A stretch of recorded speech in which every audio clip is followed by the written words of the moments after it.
Greetings, everyone, and a warm welcome to you in Intersections. Our aspiration here, as always, is to seek to dissolve boundaries so that we can explore ideas from a broader frame and get insight and inspiration for how to rise to our full potential as individuals, as teams, as organizations, as society, as humanity. And today, we have in our midst Nicholas Carr, who is a tremendous force in warning and cautioning us about how some of this hunger and this quest we have to advance and to just take on more and more in our pursuit of the good life through technology might actually be coming at some serious cost. And as a very sobering, voice, an important voice, he has shed much light on this topic in recent years. So what I'd like to do is take a moment to just introduce him to you. And so just bear with me as I bring up Nick's profile on the screen, and then we will get going. So here's Nick. He is a writer as well as a former executive editor of the Harvard Business Review. His work focuses on the intersection of technology, economics, and culture. He wrote the seminal article, which really made a lot of waves around, we might think of Google as a really force for good and acquiring more intelligence and knowledge. And he called his article, "Is Google Making Us Stupid? What the internet is doing to our brains." That then led also to a seminal work in the form of a book called "What the Internet is Doing to Our Brains," The Shallows, for which he has been actively hailed, as having written a modern classic. It was a Pulitzer Prize finalist and a New York Times bestseller, and touched off a lot of debates on technology's effects on our thoughts and our perceptions. He's written a number of other books before and after, Shallows as well. He has been valued, as a voice in several forums, in storied institutions like the World Economic Forum, as well as UC Berkeley and many other schools where he's spoken at. He's been awarded, for his achievements in the public, intellectual life by the Media Ecology Association. He's received, for example, the Neil Postman Award for, from them for his seminal work around reflections on the role of technology in media and society. Been featured on, major, leading media as well. And here's a quote from Nick to get us warmed up. "We shouldn't allow the glories of technology to blind our inner watchdog to the possibility that we've numbed an essential part of ourself." What is this numbing really about? Let us bring Nick in at this point to join us in the conversation and take us through some of his reflections. Nick, warm welcome. Great to have you here. Thank you. My pleasure. Yeah. Ever since I stumbled into your work, it's put me into this kind of like a meta frame, right? Like there's this, the doing and the happening of everyday life and the complete fusion that we have with technology. And then you are, a force unto yourself and saying, "Hey guys, pause, step back, pull away, extricate, and look at the big picture." And then as I've sought to do that, I'm really struck by some of the things that you've shared about how we all embraced, for example, this new age of digital with such a sense of optimism. You mentioned in your book, for example, this Pew Research in 2010, just 10 odd years ago, about how some 400 or so prominent thinkers had a kind of like a really powerful vision of the world we were entering. Could you talk about that for a second? Yeah, and this was a study that was done, a survey in around 2010, as you said, and I think 80% of the experts, and this was a broad range of people, were very optimistic about the internet and had a sense that, fundamentally it was all going to be good. I think, and it reflected the times. Certainly there's enormous excitement about the internet, and I think for two reasons, two very good reasons. One is the internet provided us with a lot more information, and the second is the internet provided us with a lot more connections, a lot more communication between people. And in general, you certainly have to applaud those things. We all want more information. We all want more communication and more connections. But I think what we lost in our excitement, in our enthusiasm, and even I'd say in our naivete, is that how we get information and how we communicate and receive communications from others is at least as important as the volume of information and the volume of communications that's going on. And I think what I argue is that if you look at how the internet provides us with information and how it provides us with communication, both the ability to speak and the ability to be spoken to, you start to see that there are big problems. And so kind of once you look under the hood to how these things, these very powerful technologies are designed, you begin to see that maybe the good is offset by some of the bad things that we've seen happening.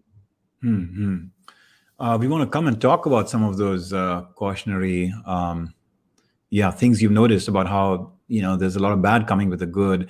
I found some of the stories you shared about that sense of naive optimism that so many of us have felt to be quite striking, because I could relate to some of those. I mean, some of these are people who are extremely accomplished, academically and otherwise. I mean, there's a Rhodes Scholar there, and others who are deeply invested in the intellectual life, and who are actually believing that they're becoming smarter with the use of the internet. I want to read a quote there from Oshia, right, who you mentioned is a philosophy major, and it talks about how I go to Google and I can absorb relevant information quickly. Sitting down and going through a book from cover to cover just doesn't make sense. It's not a good use of my time, as I can get all the information I need faster through the web.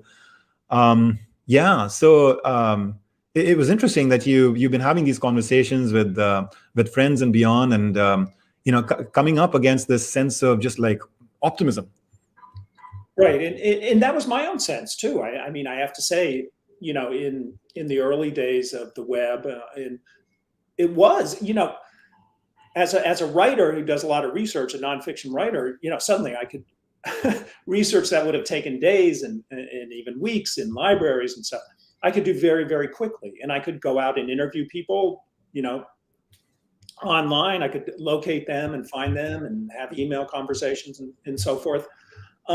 So there was something very thrilling about the arrival of first the personal computer and then the internet, that we felt this new world opening up for us. And it was only, and in some ways, I began to question that enthusiasm and that excitement based on my own experience. I was spending a lot of time online. This was in 2005, 2006, 2007, whatever. And I realized in myself that I was having trouble concentrating, was having trouble paying attention. And what I diagnosed is that the internet, the technology, because it's so rapid fire, so high a volume of information coming at us and going out from us, that I was in effect training my mind to be distracted, to crave interruption, to crave stimulation, whatever sort, and the more the better. And as a result, I seemed to be losing the ability to really control my own mind and focus on one thing and pay attention to one thing for a long period of time. And so it was that experience that pushed me to begin doing some research into the psychology of media, the neuroscience of how we interact with technology, and the history of media and technology. And that's kind of ultimately led to the book. Well, first to the article you mentioned, Is Google Making Us Stupid? And then to the book, and has been something I've continued to watch, in the decades since. Yeah. It's interesting because it's not perhaps like completely unknown to us that there are ills, with the World Wide Web and social media and, smartphones and everything else going on in our lives. And there's an increasing concern that the addictiveness of things like social media, what it does to people's sense of self-esteem, the echo chambers, that get formed when you start to just live in a certain siloed community within these, virtual spheres. Those are things that have been, actively publicized, and people have been, at least made aware of them. But I think you're taking us to an even more fundamental place about how it's changing our brains. And I've done some, research and some teaching around this notion of neuroplasticity in the context of helping people, become better versions of themselves. So thinking of this plastic nature of the brain as something that can actually help us get to a better place.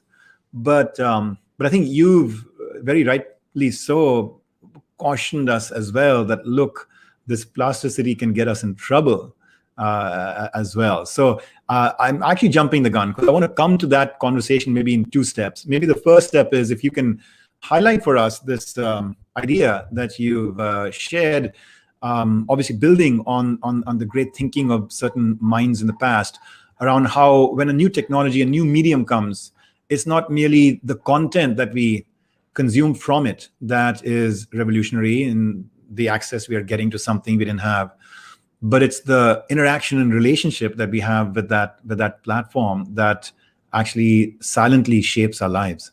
Yeah. And so, this is one of the kind of fundamental ideas of media studies and media theory in general.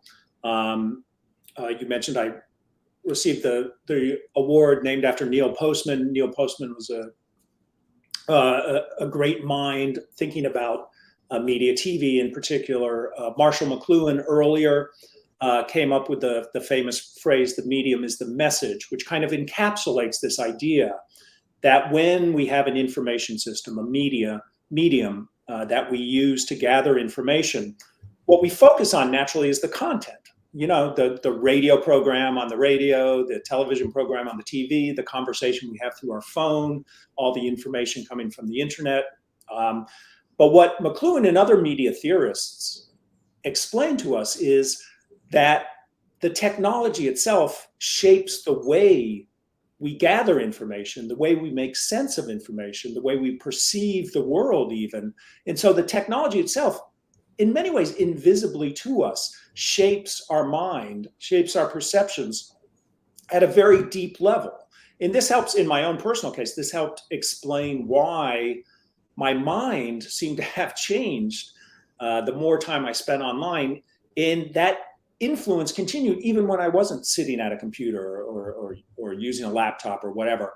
And I think if you look through history, you see examples of this over and over again. You can go back, for instance, to the invention of the printed book some 500 years ago with Gutenberg. And what you see with the printed book, I think, is for the first time, people could kind of not only exchange information through the printed page, but they could sit there with a book and kind of be in very, very kind of close interaction with the words on the page and the thoughts of the author, to the extent of a kind of closing off the other distractions that have always been around in the world. And so it had this kind of intimate quality of getting lost, as we say, in a book or in a text. And I think you can go deeper than that and say that the printed page, and particularly the book, helped train us how to pay attention. Because I think human beings are naturally distractible. We want to know everything that's going on around us. And I think this goes back way into for evolutionary reasons. The more you knew about your environment at every moment, the better the chances you'd stay alive. So the book, the technology, the book, the medium of the book, kind of helped train us to control our own mind, not to allow the distractions in the environment to keep grabbing our attention. And so that's one example, I think, of how, even though as people read books, they were interested in the story or the arguments, it was shaping the way they think, and it was making them more attentive, more able to concentrate. And I think from there you can go on, throughout history and see other examples of whether it's radio or telephone or television, of how, as we adapt ourselves to new media, we change our thinking, or at least change the balance of our thinking. We begin to think in certain ways more often, and other ways less often. And I think that helps explain why the internet and social media and smartphones and so forth have such a profound effect on us, because this is a set of media that we're more involved with. People pick up their phone the moment they wake up, and it's the last thing they look at before they go to bed. We've never seen a medium that is so constantly interrupting us, pulling our mind toward it, mediating the way we express ourselves. And so if you set that this new technology within this long understanding of how media shapes the way we perceive things and the way we think about things, you see that we've created a technology that really has an unparalleled influence over the way we think. Yeah. I love this quote from your book, in your own writing. You say, even when I'm not working, I'm as likely as not to be foraging in the web's data thicket, or just tripping lightly from link to link to link. I love that idea. It's very compelling because, as I said, I think, and there's all sorts of reasons for this, but I do think we love the stimulation of finding new information. And it can be the silliest information imaginable or the most profound information imaginable. It kind of doesn't matter. Just that sense that we get when we're looking at our phone or at a computer that we can tap a link or scroll and get new information. It's very exciting and very compelling and also very addictive. Yeah. I wanna take you back in history. I'm curious if you've come across any such findings as well. But just as something to kind of build on the thesis you just offered about the evolution that we've had with knowledge and media and platforms. So this is a picture of painting of a time way in the past that in India we would call the Gurukul.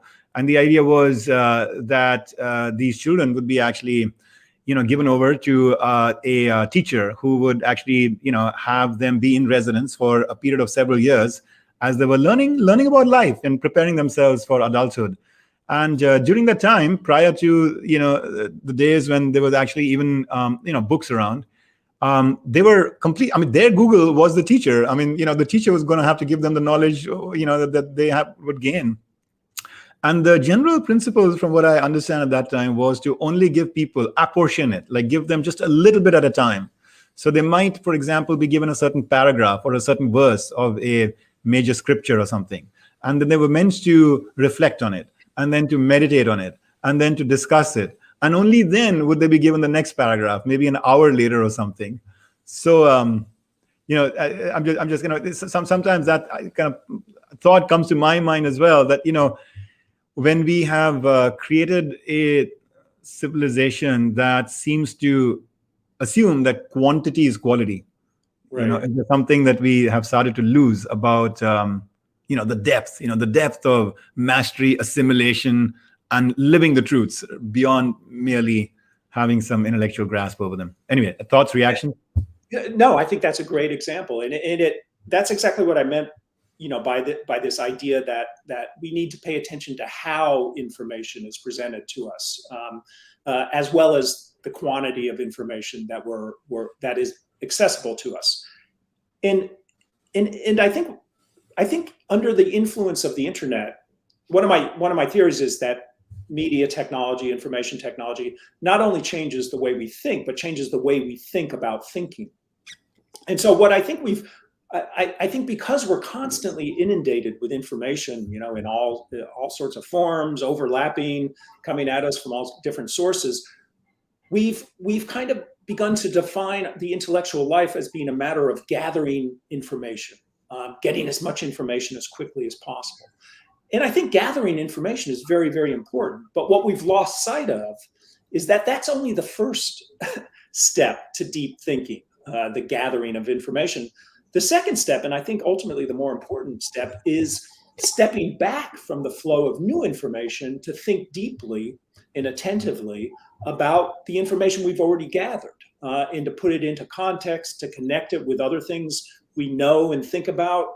And just as the example you showed illustrates, if we get better at thinking of both of these stages of our intellectual lives, the information gathering part, which is very important, but also the time that you screen out new information and screen out distractions and actually think deeply and perhaps meditatively about information. That's where we get our deepest, most creative, most interesting thoughts. And I fear that because we become so focused on always gathering information, we're not giving ourselves the opportunity or the encouragement to get more into that reflective, contemplative mode of thinking that I think is so important to living up to our full intellectual potential. Yeah, yeah. Thank you, Nick. Not just for highlighting some of these issues, but you are such an articulate communicator, on these matters, which really, inspires me. I want to do this. I want to take a few moments here just to share some of the commentary going on in the chat window with you and with all of our listeners as well. So Rajiv is talking about how I really liked Nick's other seminal article, IT Does Not Matter. So you got some fans here of other parts of your work. I know there's been an embarrassment of riches for us as to what we focus this conversation on, and we may or may not get there about some of your other very astute and provocative observations about technology. Feel free to throw some of those in. When you see the opportunity to connect those dots, Nick, because I know there's just a lot for us to talk about here. Matthew, you've been talking about it's not the tool, it's how we use it, and you're also asking, can you talk through your own experience about tips and best practices and how to kind of tame this beast? Matthew, we're going to come back to that. My hope is in the last about 15 minutes, we can have a conversation with Nick about some of those prescriptions. Let's get a little bit deeper into our understanding of what the core issues here are and what's at stake for the next few minutes.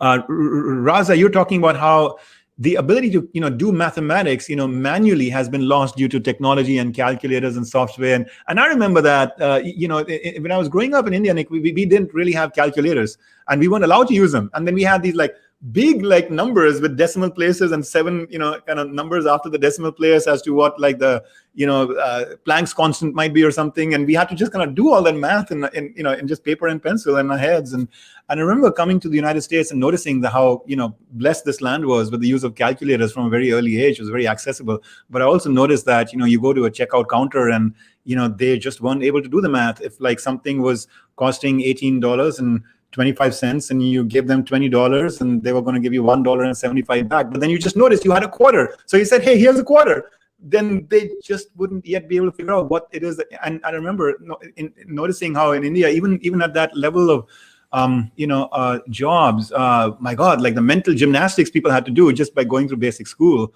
was different. So there's a trade-off there, and I think Raza is talking about it even in the land of calculators. And then So anyway, so those are some of the things I want to just kind of highlight from what's going on in our chat. Nick, let's do this. Before we get deeper into some of the elements of the problem, could you weigh in on something I found really powerful in your writing, which is a fusion between this and the science of brain physiology, right? There are some unique new findings we have about the brain, very different from the view of the brain 100 years ago. And that shows how much is at stake, really, in this game between us and the internet. Could you talk about that? Sure. There are a number of them, but why don't we start with the topic you've already brought up, which is that of neuroplasticity. Up until about 40 years ago or so, it was believed, not only by the general public, but by neuroscientists, brain scientists, and so forth, that our brains were plastic, in other words, malleable, adaptable, only for about the first 20 years of our life. And after that, it was believed that, you're stuck with the circuits you developed for your over the first 20 years of your life for the rest of your life, and nothing really changed other than neurons beginning to die off.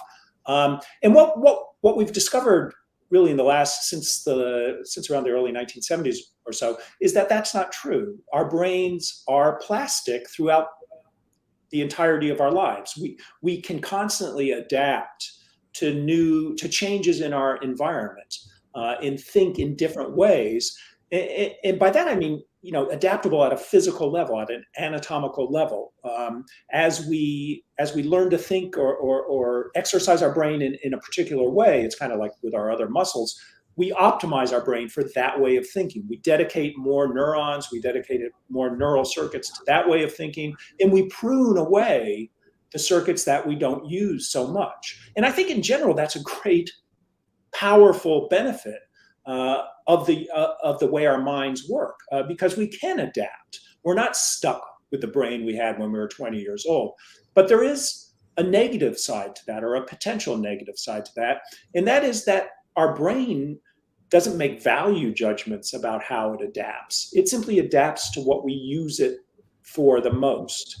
And I think when you begin to look at how technology influences us, you begin to see that we can easily train our mind to want to be distracted, to want to be interrupted, to want to be amused and stimulated all the time. And if we do that, if we spend all our time, taking in information in overlapping fashion, lots of different forms, we're not practicing more attentive and I think deeper ways of thinking, kind of the ways of thinking that require us to make connections between different pieces of information. That only comes when we're paying deep attention. And what happens, unfortunately, therefore, from what we know about neuroplasticity, is our brains begin to optimize for that very distracted, very fast-paced form of thinking. And we begin to lose not only the habit, but the capability to think in more contemplative, reflective, introspective ways. And I think that in some ways is the biggest risk we face. Not only do our habits change because of the technology, but the very way our minds work begin to change as we adapt to the new medium and the way it presents information to us. So I think that's one of there are other other parts of brain science that I also think are important here, but I think that's kind of the overarching one to keep in mind. Folks, if you haven't read Nick's book, I really recommend it. There is a lot of richness to these ideas, and they will stay with you, for a lifetime, not just to help perhaps you rethink and reform your relationship with technology today, but who knows in the decades to come what other such battles we will face. What I really like, Nick, and the path that you've taken here for us is A, you're leveraging some of the latest science. B, you are still going back in history and giving us that context so that we can frame this in the context of a journey humanity has been on. And then C, the conclusions you're coming to me, are applicable to a fast evolving and changing environment where who knows what the next tool is that we're going to have to embrace, but like these principles that you're positing would be equally applicable there. So let's do that. I mean, we can only go so far, in our conversation here, Nick, because I'd love to deep dive a little bit more on some of those other elements of brain science. But in the spirit of moving on, let's turn maybe to one. You've highlighted the compromise we implicitly have struck, in our relationship with the internet to have our attention so scattered that we are at times not able to do our deepest thinking. There's another piece that really struck me in your research, which is the fact that we retain less when we are consuming information from this medium versus in the past. There are a couple of really telling studies that you share about how one of the researchers took her class out to a museum and showed them exhibits, and if I recall it correctly enough, and some of them were encouraged to actually take photographs of those through their smartphones or things. And what she found is that with those people, they remembered less of those exhibits where they were taking photographs than the section of the class that was actually just experiencing and enjoying them just for what they were without bringing in that additional digital distraction. That was one study I remember. There were several others as well, just proving out that the more we depend on memory from the outside, like Google being our memory database, the more we seem to just unconsciously, I guess, take in less, inside. Yeah, and I'm fascinated by how memory works and how technology influences memory. And again, it's a as all of these things tend to be, it's a kind of good news, bad news situation. We've become so enamored of the ability to have pretty much all information and all of our experiences and what we've done readily available to us through technology, through Google searches, through other databases, and so forth, that we've kind of come to underestimate the importance of our own personal memory, the biological memory in our heads. And you often hear people say, oh, it's great, I don't have to remember anything anymore because I can just Google it, or I can just go online and find it. And that's a problem. On the one hand, it's absolutely great that we have this supplementary artificial memory that exists outside of our own minds that we can tap into. And that's been the case since, people first started writing things on rocks or whatever. Suddenly we had a way to access information that wasn't simply what was contained in our heads. So that's one of the great stories of civilization, through books and through television and onto the internet. But there's a problem here, as I say, and that is that it's through remembering things, what brain scientists call memory consolidation, that we connect new information to the other information that we have in our minds.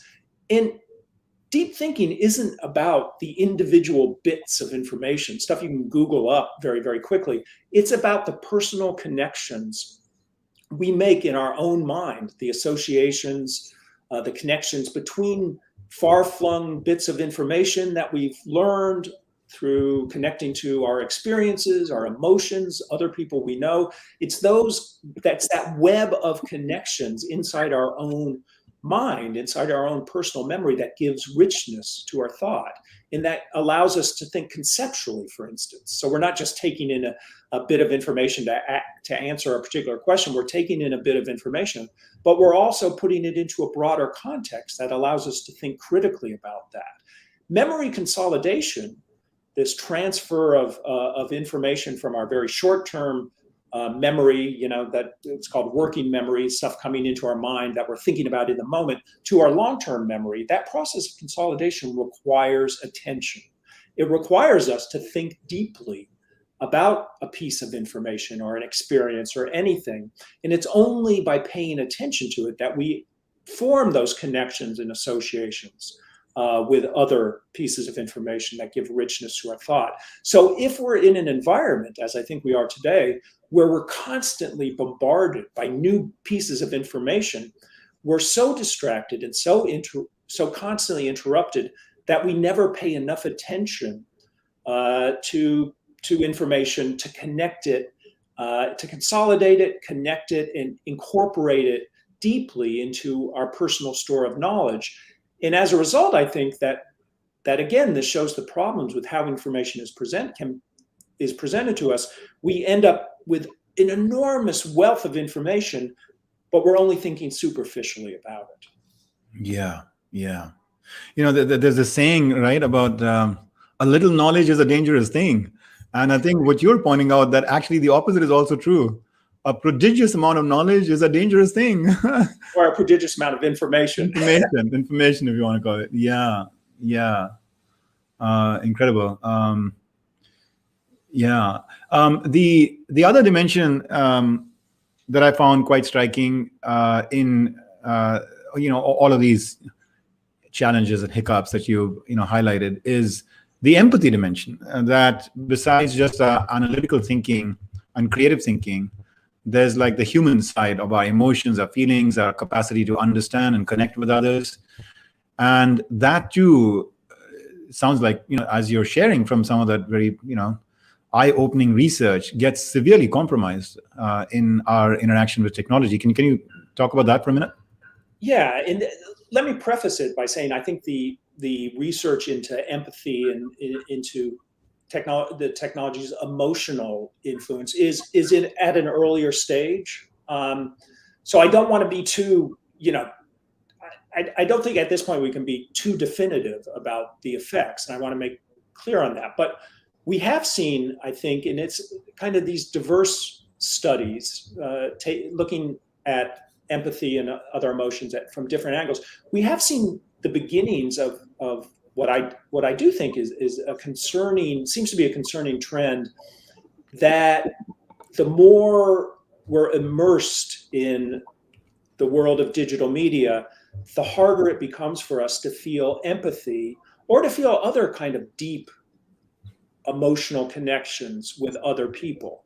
And we've seen this in some psychological studies, particularly dealing with young people who have grown up with the technology, have grown up with social media and stuff, and how their levels of empathy seem to be reduced. We've also seen it in studies that indicate that just as deep thinking requires attention, so does deep emotional connection, such as empathy.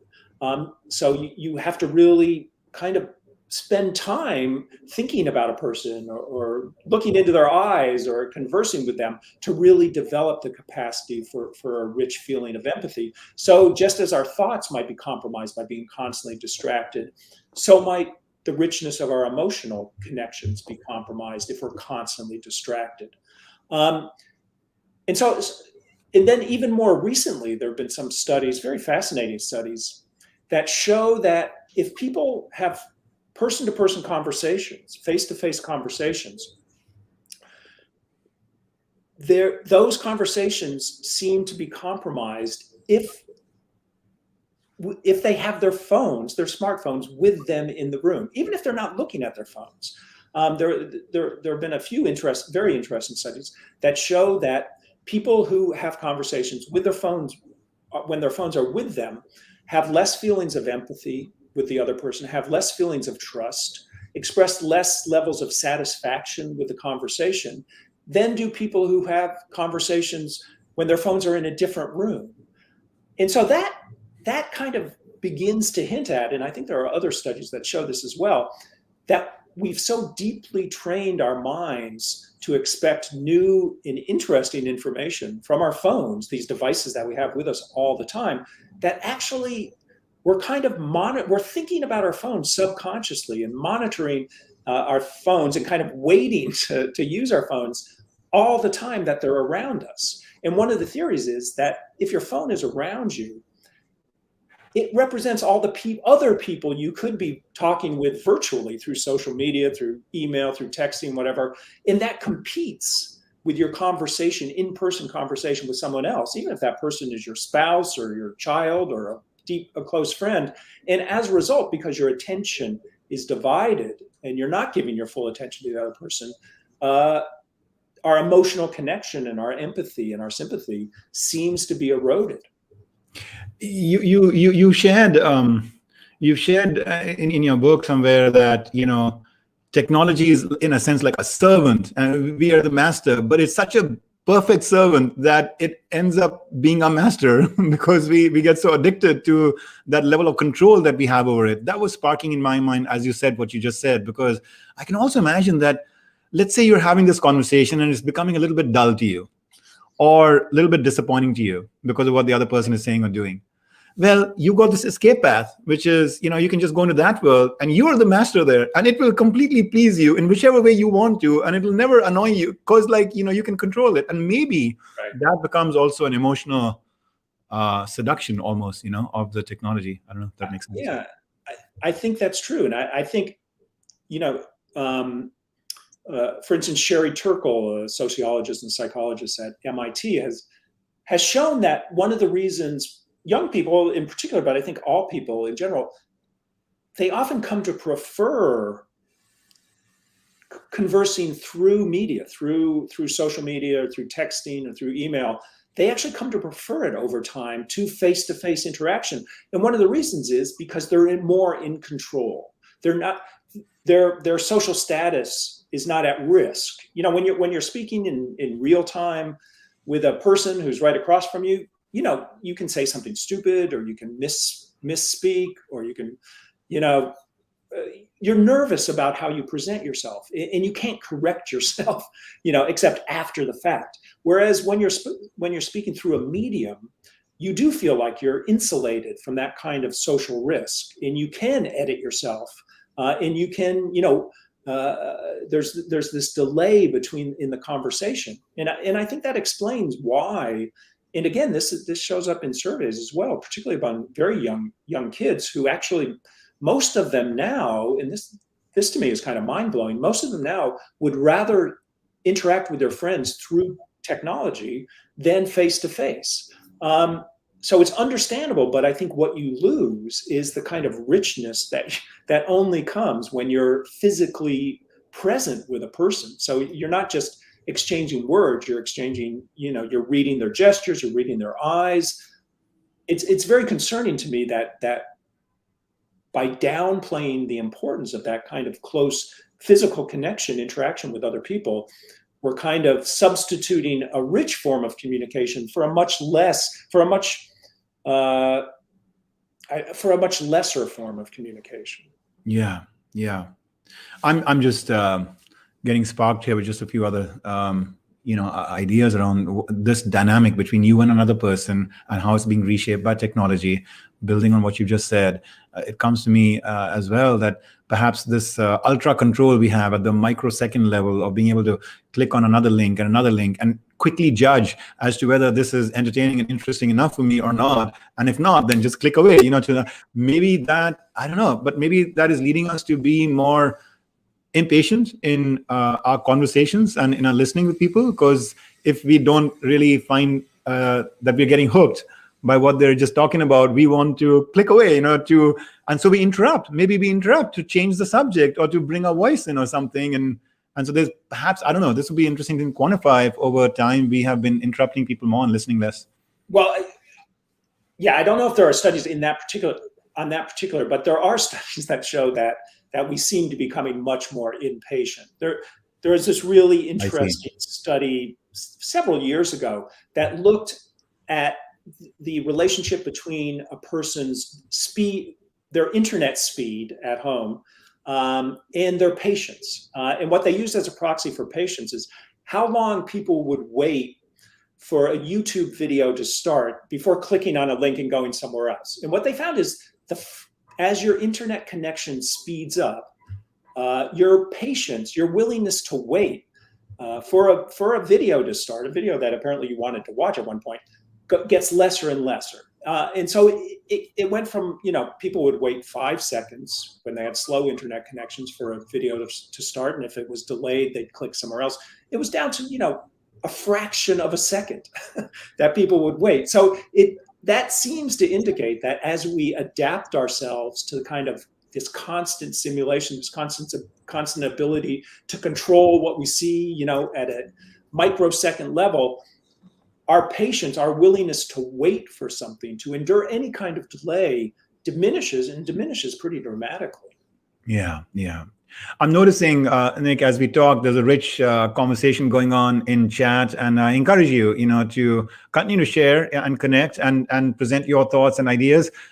There is a few of these that I've extracted, and I'll continue to from time to time, and others that I hope can be of just independent value to you. And Nick, for you, we're going to download this and share it with you, after the conversation as well, so you can have a look, because there are some interesting comments and thoughts going on in here. Yeah, absolutely. Yeah. I mean, what you just shared, it appears to me that it is so critical for us to relook at, education, right? And whether it's in schools or in colleges, have people take a class in something like this, with someone, like you, or who speaks, from this vantage point of sagacity as well, so that we become more aware and then ultimately are able to regulate, more what it is that we want, from this world, right? Not to throw out these and go into some kind of an antiquated, sense of non-technology kind of self, but to embrace them in the most thoughtful and balanced way and continue to build the right habits in people, because it's a little bit disturbing, to see the possibilities of if we just unconsciously just keep operating with these systems around us, especially with the interests of, various highly powerful and highly smart people out there who are keen, if nothing else, just for manifesting their vision and helping change the world with some new technology, but not realizing the potential downsides of it. Could we talk about that at a macro level, which is, you highlighted some of these, subtle things that are going on to even change our brain physiology, neuroplasticity, make us, retain less, make us do less deep processing, make us empathize less, make us more impatient. Well, when you multiply that across millions of, human beings and interactions, is it possible that some of the challenges that we are facing in society today are, in fact, just the symptoms of something much deeper, and that's the way technology is, just redesigning our brains? I certainly think it's having an impact, and I think it's at least one of the factors behind some of the troubling things we're seeing. For instance, with not just the circulation of misinformation, fake news, and so forth, but the willingness of people to accept it as fact. I think one of the reasons, and I'm not saying this is the only reason, but I think it's an important reason, is that if our brains have adapted to this state of this environment of constant distraction, constant interruption, and we're not processing information as deeply, we're not developing a context, a broad context in which to think critically about new pieces of information, then yeah, you can see how you begin to just take in information so quickly that if you're not judging it critically, you can become very gullible. You can begin to believe things that are simply not true, and also you can start to tend to believe things are true simply because you see them more and more often. And that's another thing that happens because of the design of a lot of particular social media, is that it begins to reflect back to people their existing biases. And when that happens, and we know from plenty of psychological research, those biases become stronger, people become more extreme in their views, less willing to listen to alternative views.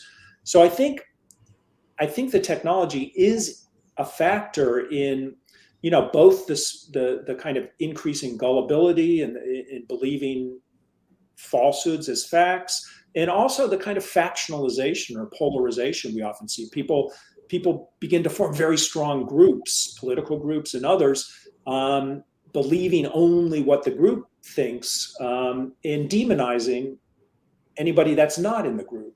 So I think these are big social problems we face right now, big social issues, and I think there's certainly lots of factors behind them, but I do think one of them is the information environment we've created for ourselves. Yeah. You've talked about how carefully and thoughtfully these major digital platforms have designed themselves to help serve every little micro need that we have. And running all kinds of experiments and optimizing the color of some part of their website and everything else. And I wonder, is it possible there to build on what you just said about how the internet is reshaping even our social dynamics, that we are finding our capacity to experience such a, if you want to call it, perfect personalized world, in the virtual sphere, that we are increasingly expecting that from the real physical world as well. And when we don't get that in a relationship, when we don't get that in a community, when we don't get that in somebody's opinion, we are quick to cancel or to reject or to pull back, because I can get it here. Why do I need to be with you? Right. I do think in some ways this ties back to that what I mentioned earlier about kids beginning to like to converse online rather than in person.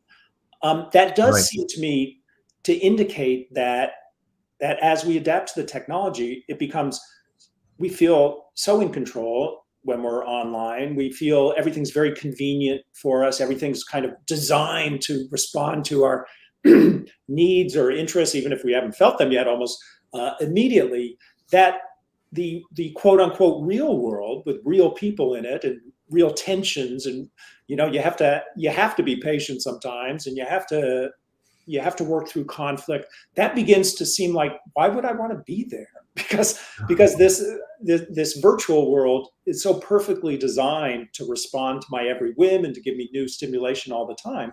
And I think you could argue that this is a long-term trend with media in general, and you heard similar things, about radio and about TV.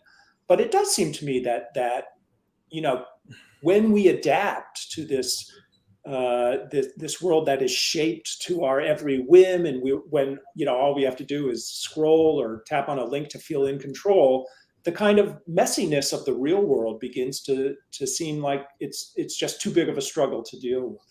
Yeah. One of our audience members, Natasha, has called me out on the fact that here am I, encouraging us to, use chat as a parallel channel. And isn't that the very thing that we're talking about, not getting distracted? Okay, Natasha, you caught me on that one.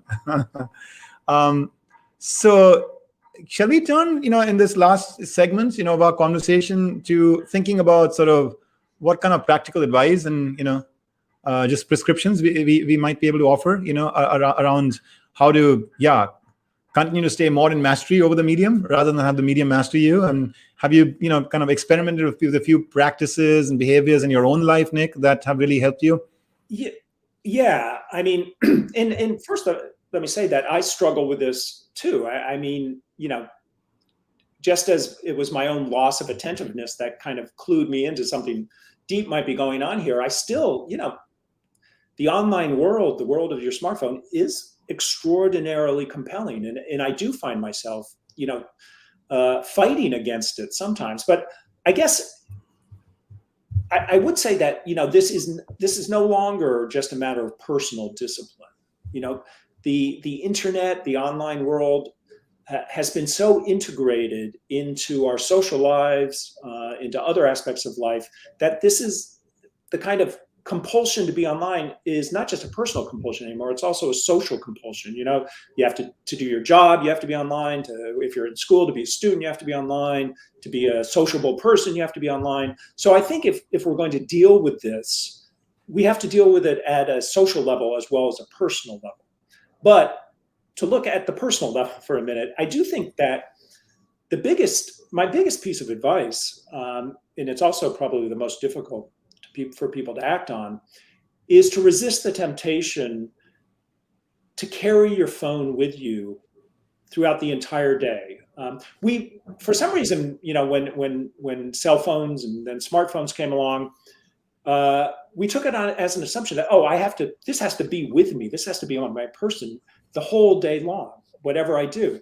And I think as the phone has come to influence our thoughts more and more, just the simple fact that it's with us and tempting us and, notifying us and getting in the way of our thoughts and our social lives has become a problem. And so the biggest thing I would argue is that if people spend some part of their day, some substantial part of the day, without their phone on them, whether it's taking a walk or having lunch or dinner with somebody or having a conversation with somebody or, going out and doing things where your phone isn't essential, I think you begin to break the kind of deep connection that's come to kind of define our mind's relationship with our phones. And I think as soon as you do that, you begin to open up old ways of thinking that are more attentive. So kind of, as with all tools, I think our phones and our computers, social media, they're good. They're very good at some things, but they're not good at all things. And we make a mistake when we feel we have to use them for everything. So I think being more critical and self-conscious about the way we use the technology is the first thing to do. And then there are other things. I mean, I think I mentioned, the distractions that come with notifications. Social media companies, other tech companies, internet companies have realized that notifications are a great way to constantly be on people's mind. One thing I would suggest is turning off all notifications, because then you are making the choice of when to check on things rather than the technology making the choice for you. And then finally, as a practical matter, I would be very wary of social media, because social media, for all the benefits it brings, and I'm not saying you have to get rid of it altogether, but it's designed to keep you distracted. It's designed to kind of plug into not only our inherent desire to gather as much information as possible, but to be kind of socially active all the time and socially conscious all the time. So it's kind of this perfect distraction technology. So being more disciplined in the way we use the technology in general and the way we use social media in particular, I think, is at least a first step toward taking more control over our own mind. Are you saying, Nick, that I should not have my smartphone in arm's reach when I go for a shower? I mean, I'm not allowed to do that anymore. Yeah, you can't have it on your bedside table when you're sleeping. Yeah. And it's funny, you're talking here about we're all being pulled, by the social, aspect, and yet I was thinking wow, but you also just shared with us how this is such a narrow band, way of experiencing, the social touch, because it's not organic, it's not as human. there are many signals you're not seeing, or all the complexities of life and all of that. So it's social, but not really social too at the same time. Right. Yeah. Those are great prescriptions. Those are great prescriptions to offer. Actually, I'm motivated to really kind of think about consciously what is the part of the day that I want to now experiment with keeping the phone, far away from arm's reach. So thank you for that. Folks, I hope that you will also take in, something from here that you will experiment with, and just see what bounty it can give you after you work it out for a period of time, right? Like let the brain kind of settle into a new routine and just see then what rewards it's giving you. And Nick, I was also thinking, like, one thing that has been really helpful for me is, in my work, is to become aware of the time when I feel the need to, assimilate more, process more, challenge my thinking more, and recognize that those are times when I need to, close the screen, go for a walk in Central Park, or just do some quiet thinking rather than or noodling around on some pen and paper kind of technology rather than smartphones and computers and the internet. I don't know if do you do anything like that as well, where you just like going through I guess like these cycles of getting very invested in the quick little hyperlinked world versus consciously pulling back to do some of your, I don't know, your deeper thinking? Yeah. Yes, absolutely. And I mean, since way before the internet came along, I've realized how, a good walk can unlock creative thoughts that you would have never had otherwise. But I do think it brings us to another point, maybe a last point, is that it used to be, before we had computers and phones with us all the time, it used to be that there was a rhythm in your life, that there were times when you were with people and you were socializing, it was great, you were conversing, exchanging ideas, but then there were times when you weren't with people, and it threw you back on yourself, and you had to explore things that were interesting to you, maybe read a book, maybe listen to music, whatever. Today, if you have your phone with you all the time, then you can socialize all the time. So suddenly that rhythm that we used to have in life just becomes a straight line, that we're always having the stimulation of socializing, even if it's virtual, as you say, narrowband socializing. So it's only in order to get, I think, what is, that old rhythm of sometimes you're being contemplative, you're alone, you're with your own thoughts, and sometimes you're socializing. To get that back, you really have to make an effort at it in a way that you didn't used to, because there were simply times when people weren't all around you. So it does, I do think that getting, having a better balance between kind of the environment you're in, the intellectual and social environment you're in, and more diversity is all to the good. Yeah. Very nice. Thank you, Nick. You've given us a lot to think about. Maybe just as a closing, thought for you to help us with, I wonder what you think about the loss of simplicity, I guess, that this medium is, foisting on us. There's a lot of richness to it, but is there something we lose when we aren't as focused on just distilling and simplifying and getting to the essence in very simple terms, that's one thing I really like about your work, that when I read it, I mean, you could have written a whole encyclopedic kind of piece on all of the pros and the cons and generated a lot of lists for us and all of that. But actually, it's the essence of what you're saying is very profound, but it's also very, very simple, really, in a profound way. Well, thank you. And I mean, the question of simplicity is very, very interesting one to me. And I think in some ways there's a paradox that you have to have a complex store of information in your own mind and kind of the time to process information in order to simplify things. In many ways, it's when information is just coming at you all the time, you're in a constant state of confusion, and everything seems very complicated because you don't have this big context to fit things in. So in some ways, it's having a rich, complex reservoir of personal knowledge in your own mind, and then time to fit new information into that knowledge and to think deeply about it. That kind of allows you to kind of synthesize lots of complexity and see some of the kind of simpler principles, the essential principles underlying it. So yeah, I mean, I haven't, until just this moment, I haven't really thought about it in those terms, but yeah, I think that's an interesting, the sense that we've we're losing the ability to simplify things, which means getting to their essence. That's a very interesting way to think about it. Mm-hmm. Yeah, thank you. So in closing, you made such a important contribution at a very timely moment in the history of civilization with these works that you have put forth. Where are you headed next? What's going on in your life, and what is drawing and pulling you today? Yeah, it's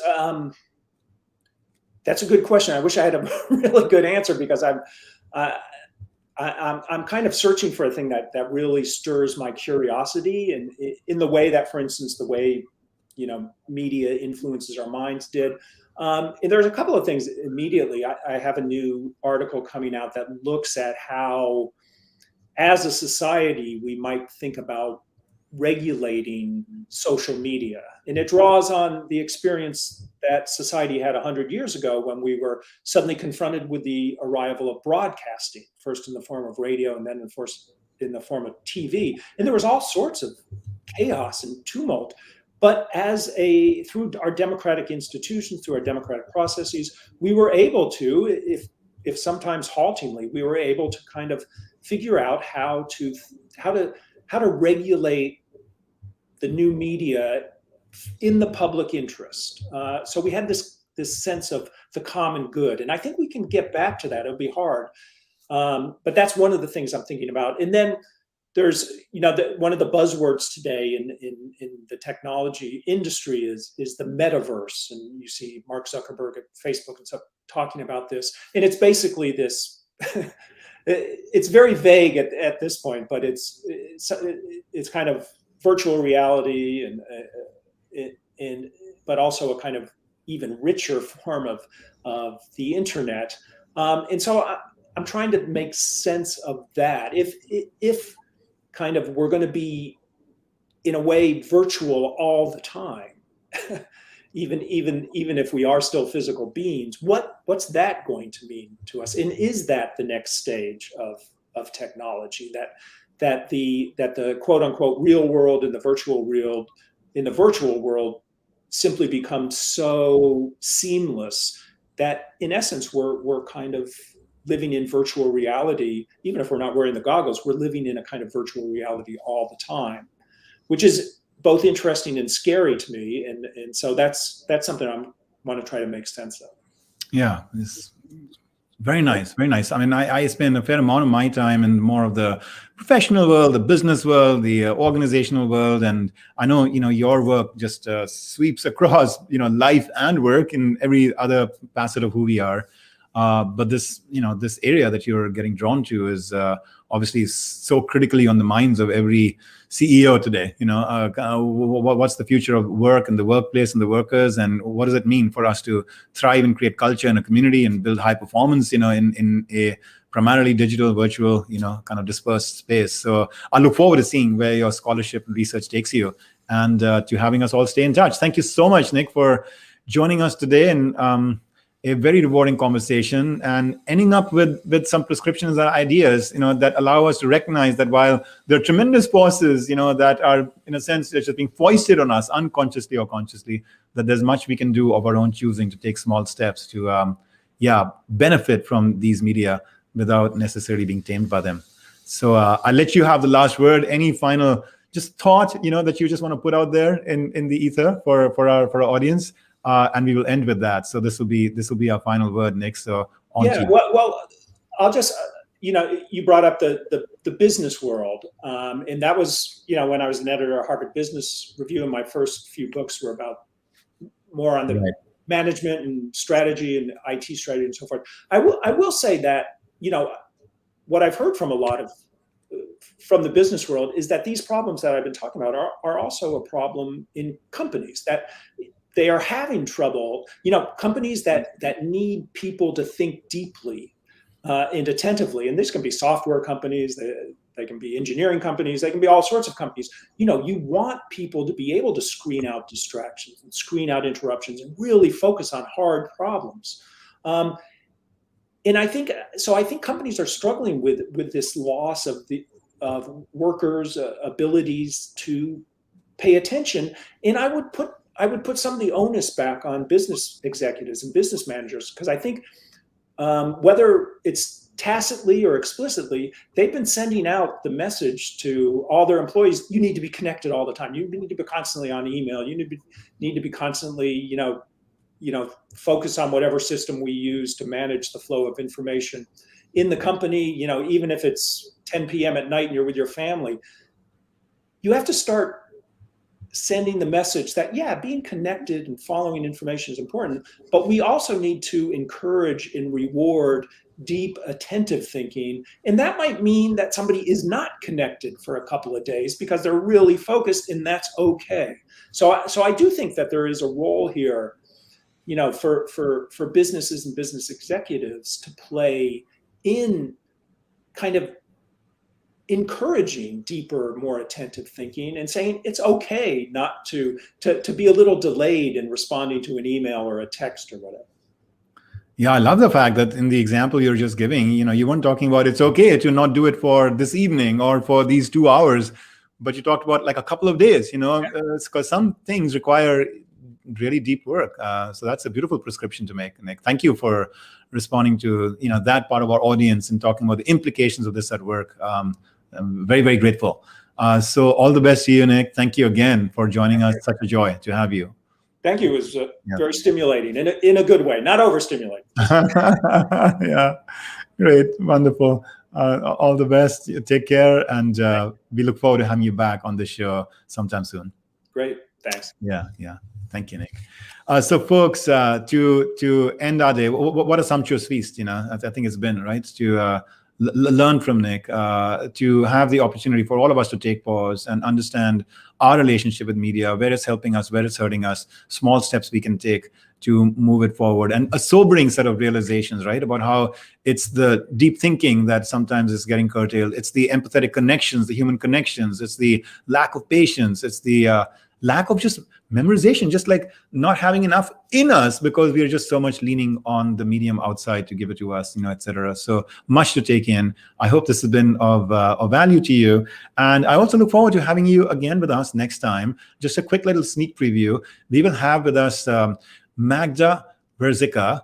Magda is a force unto herself. She somebody I've gotten to know, in recent months, and I'm just so inspired by her story. A Polish immigrant in South Africa, coming under very, very, difficult, challenging conditions, rising to a point where she founds her own finance firm and ultimately makes it one of the largest financial institutions in South Africa. So she is truly a self-made billionaire, but in addition has done just a tremendous amount of work to help clean up, corruption in a system that was starting to, go down a certain, not very good path, after the heady days of the post-apartheid sort of revolution that Mandela and other leaders had kind of selflessly, sacrificed for and made happen. Incredible force. You can read about her on the internet, but also come here and have this conversation with her to learn from the lived, truths and experiences of a real change maker, in Magda. All right. So look forward to having you all with us for that conversation soon. Until then, Godspeed. Take care. Bye-bye.